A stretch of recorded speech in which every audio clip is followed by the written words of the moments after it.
Hey, Powerhouse Kids! Miss Mariah here. So glad you could come and enjoy this week's online experience. I hope you have fun and enjoy the service.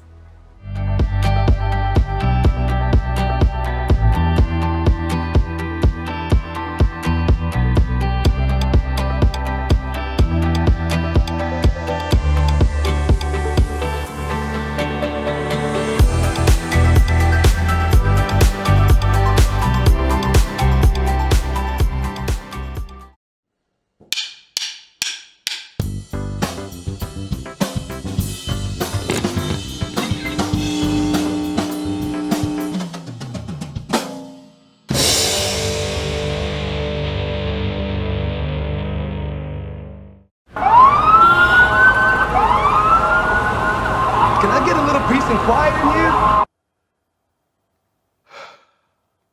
I gotta be honest. It's easy to think about peace as a bubble.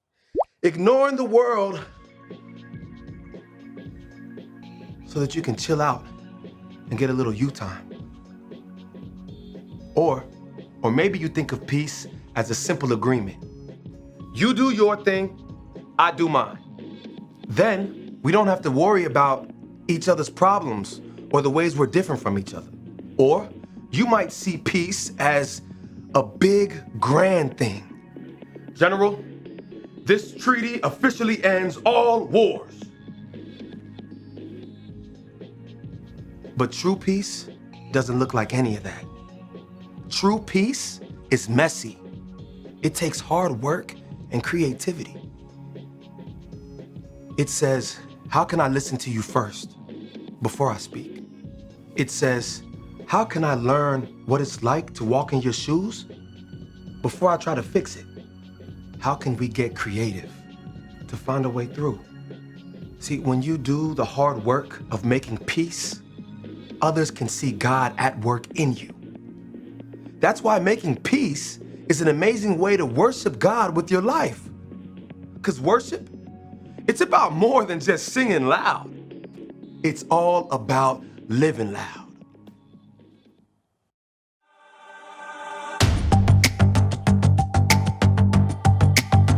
You're my courage, I don't have to be afraid.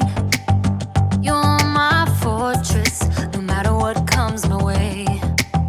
You're my treasure forever, yes, we'll be together always.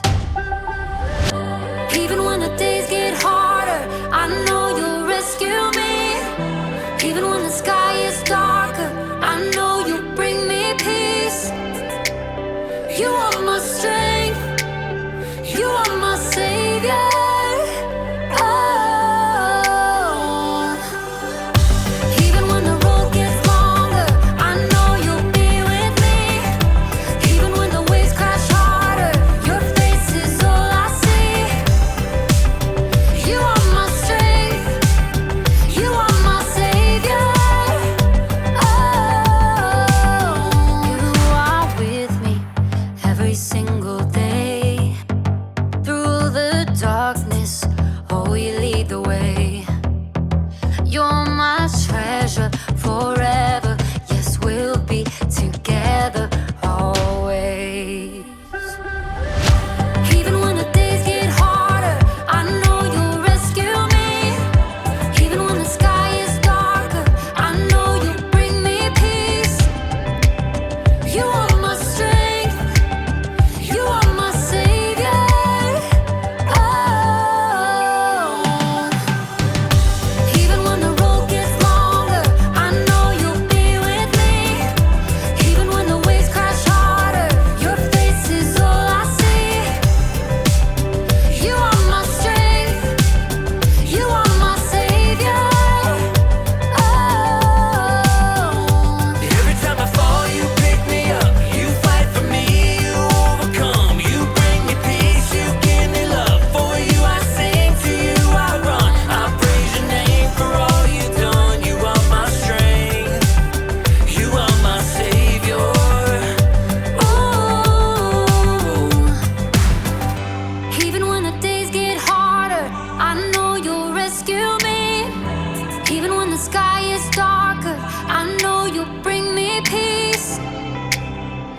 are my strength.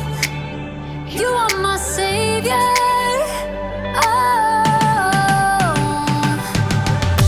even when the road gets longer, I know you'll be with me. Even when the waves crash harder, your face is all I see. You are my strength. You are my savior.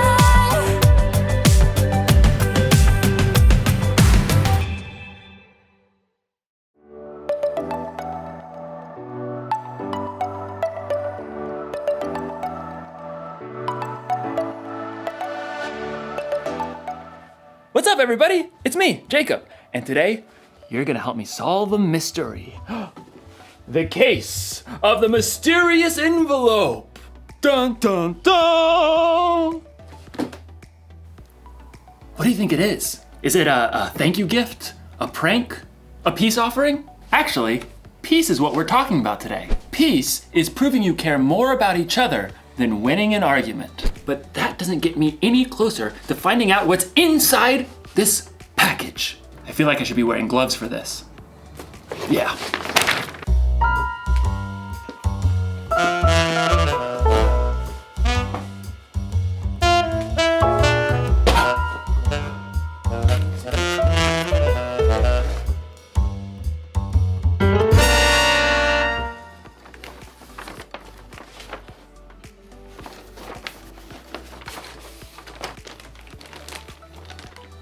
Monkey bridge?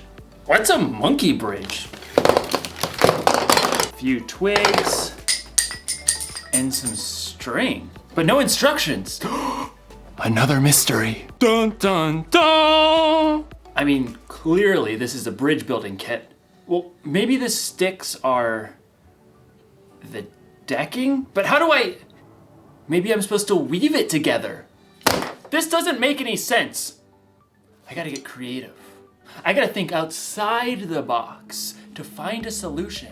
Actually, that's exactly what someone in today's story did. Now, how do you build a monkey bridge? The Bible. It's 66 books of history, stories, letters, and poetry that fit together to form God's one big story.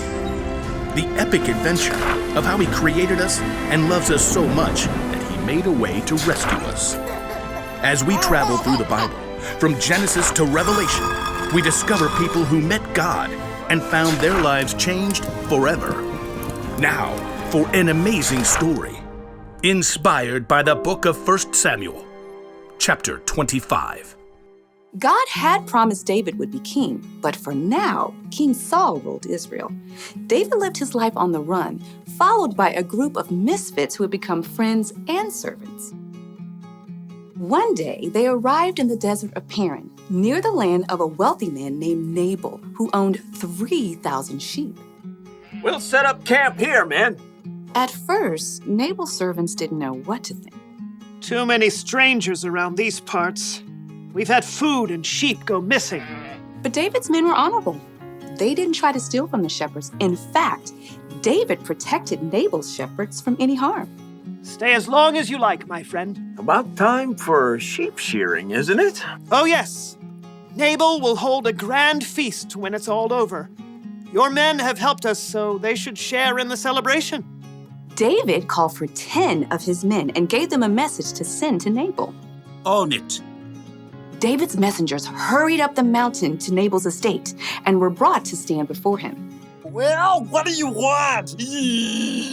Nabal sneered down at the men while he continued to chew on a fine leg of mutton. David says, may you live long, may things go well with you. Continue. He says, I hear that you are clipping the wool off your sheep. When your shepherds were with us, we treated them well and protected them. Now please be kind to my men. Please give us any food you can find for us. Nabal leapt from his seat and hurled the mutton bone across the room. Who is this David? Probably a runaway servant. Why should I give bread and meat to a nobody and his men who come from who knows where? David's men returned to camp and delivered the news. Oh, no, he didn't. Oh, yes, he did. Men, put on your swords. We'll make Nabal wish he hadn't. At no time at all, David and 400 of his men were marching up the mountain to confront Nabal. It seemed there was no stopping a battle. But Nabal's wife, Abigail, was far wiser than her husband. A servant told her what he had done. David sent messengers asking for food, but Nabal shouted and was rude to them. Go on. The whole time we were near them, David's men were good to us. They were like a wall, keeping us safe. You've got to do something now, or terrible trouble will come. There's no time to waste. Abigail quickly directed her servants to gather supplies and put them on donkeys. 200 loaves of bread. Check. 5 sheep. Check. 1 bushel of cooked grain. Check. 100 cakes of raisins and 200 cakes of figs. Check. And check. Well, you go on ahead. I'll follow. The donkeys, loaded with good food, started down the mountain. Abigail got on her donkey and followed. From the valley, David and his men were approaching. Everything we've done has been worthless. I watched over this fellow's property, but he's paid me back evil for good. We'll wipe him out.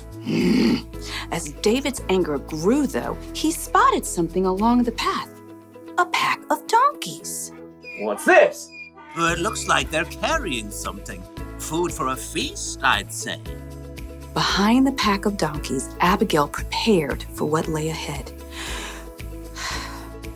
I must stop this. The moment Abigail saw David, she slid off her donkey and fell face down on the ground before his feet.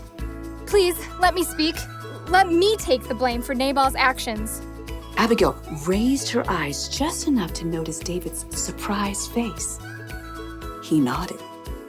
Don't pay attention to Nabal. He's always doing foolish things. I'm sorry I didn't get to see your messengers, but I've brought a gift for you. Right now, the Lord has kept you from killing Nabal and his men. Let the Lord deal with your enemies. Abigail rose to her feet. David and his men listened, surprised by the strength of her message.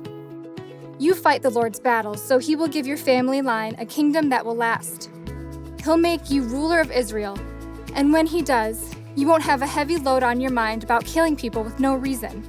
The Lord will give you success. When that happens, please remember me. Abigail took a deep breath and waited. David smiled. Give praise to the Lord. He sent you to find me. May he bless you for this. You have kept me from using my own hands to get even. David's men unloaded the food that Abigail had brought. Go home in peace. I'll do what you have asked. Abigail made her way back up the hillside to her home. She had chosen to humble herself and do the hard yet creative work of making peace. In the end, Nabal paid the high price for his foolish anger, but God blessed Abigail. The fight between Nabal and David wasn't Abigail's problem, but she didn't use that as an excuse. She got involved. She acted fast, and she found a creative solution. You see, just because something isn't your problem doesn't mean you can't get involved. God has given each one of us unique talents and unique ways of seeing things. So, if you see people in a fight and you're the only one who can see a way to make peace, you should help them solve that mystery. Jesus showed us how important making peace was to him when he gave his life on the cross. We can make peace with others by being part of the solution. You can help calm an argument between two people by making them laugh. You can suggest solutions to problems that others might not see. Or if a fight looks like it might get dangerous, you can find a grown-up to help keep the peace. The one thing to remember today is this: you can show you care about others by being part of the solution. So this week, be on the lookout for creative ways to build bridges between people in your small part of the world. I'm gonna have to get pretty creative myself. Here's what the bridge is supposed to look like. Mystery solved! You know, if that bridge was full-sized, I could cross an entire canyon on that one thin little rope. But first I'd need to solve my fear of heights problem. Dun dun dun! I'll see you next time!